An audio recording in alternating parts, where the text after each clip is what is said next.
2 spoon போதும் உங்க பிரச்சனைகளை கட்டுப்படுத்த. லயன் டேட் சிரப், தினமும் 2 spoon lion date syrup. Lion date syrup. Cookery சேனலை பார்த்து யார் வேணாலும் சமையல் பண்ணலாம். ஆனா சுவையான சமையல் பண்றது எப்படி? நான் இதயம் நல்லெண்ணெயில சமையல் பண்றேன். ஆஹா ஓஹோன்னு பாராட்டுறாங்க. நீங்களும் இதயம் நல்லெண்ணெயில சமையல் பண்ணுங்க, பாராட்ட வாங்குங்க. தினம் தோறும் வாங்குவே இதயம். கோவை மாவட்டம் மேட்டுப்பாளையம் தாலுகாவில் வீடு இல்லாத ஆதிதிராவிட மக்களுக்கு வருவாய்த்துறை சார்பில் இலவச வீட்டுமனை பட்டா வழங்கப்பட்டது. 2016 25 பேரும் 2023 60 பேரும் வீட்டுமனை பட்டா பெற்றனர். ஆனால் அவர்களுக்கான இடம் தேர்வு செய்து வழங்காமல் இழுத்தடிப்பு செய்து வருகின்றனர். பட்டா பெற்றவர்கள் பலமுறை கேட்டும் எந்த நடவடிக்கையும் இல்லை.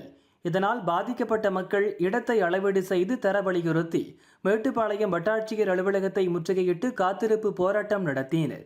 அவர்களிடம் மேட்டுப்பாளையம் வட்டாட்சியர் வாசுதேவன் மற்றும் அதிமுக எம்எல்ஏ AK செல்வராஜ் பேச்சு நடத்தினர். இதையடுத்து அவர்கள் கலைந்து சென்றனர். அரசியல் காழ்ப்புணர்ச்சி காரணமாக இடம் வழங்காமல் திமுக அரசு இழுத்தடிப்பதாகவும் கோவை பொறுப்பு அமைச்சர் செந்தில் பாலாஜி தலையீடு உள்ளதாகவும் எம்எல்ஏ செல்வராஜ் கூறினார்.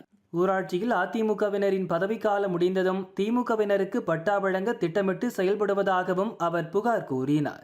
பொதுமக்கள் மாவட்ட ஆதிதிராவிட நலத்துறை அலுவலரை அணுகி அளந்து கொடுக்க வேண்டும் என்று கோரிக்கை வைத்ததில் அதாவது தேக்கம்பட்டி கிராமத்தில் இருக்கிற திராவிட முன்னேற்ற கழகத்தைச் சேர்ந்த ஒரு சிலர், உள்ளாட்சியினுடைய பிரதிநிதிகளாக ஊராட்சி மன்றத்தினுடைய தலைவர், ஒன்றிய குழு உறுப்பினர், வார்டு கவுன்சிலர் எல்லாம் அண்ணா திராவிட முன்னேற்ற கழகத்தை சேர்ந்தவர்கள் இருக்கிறார்கள்.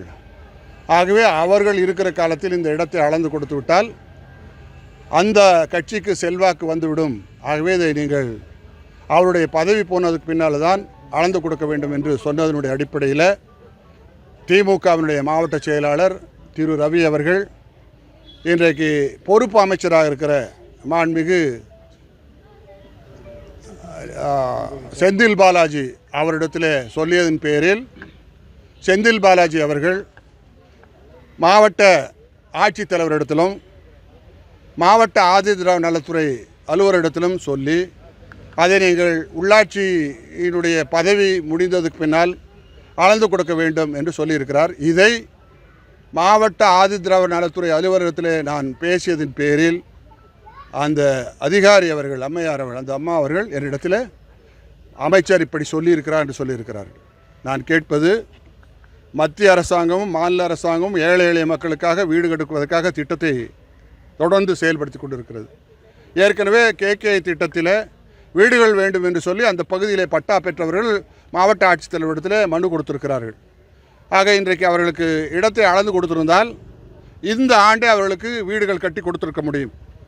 ஆனால் இதை அரசியலாக்கி இன்றைக்கு இருக்கிற சாதாரணமாக இருக்கிற திராவிட முன்னேற்ற கழகத்தினர்கள் சொல்லுகிற பேச்சை ஒரு அமைச்சராக இருக்கிறவர், அதுவும் பொறுப்பு அமைச்சராக இருக்கிறவர்கள், மக்களுக்கு சேவை செய்ய வேண்டிய ஒரு அமைச்சர் இதை தடுத்து நிறுத்துகிறார். இதை வன்மையாக கண்டிக்கிறோம்.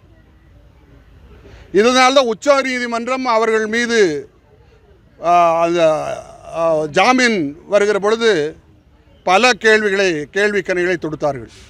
ஒரு அமைச்சர், மக்களுக்கு சேவை செய்ய வேண்டிய அமைச்சர், இந்த பிரச்சனையில் சாதாரணமாக ஏழை எளிய மக்கள் பயன்படுத்துகிற இந்த இலவச வீட்டுமனை பட்டாக்களை பெறுவதில் தலையிட்டு அரசியல் செய்வது கண்டிக்கத்தக்கது, கடுமையாக கண்டிக்கத்தக்கது.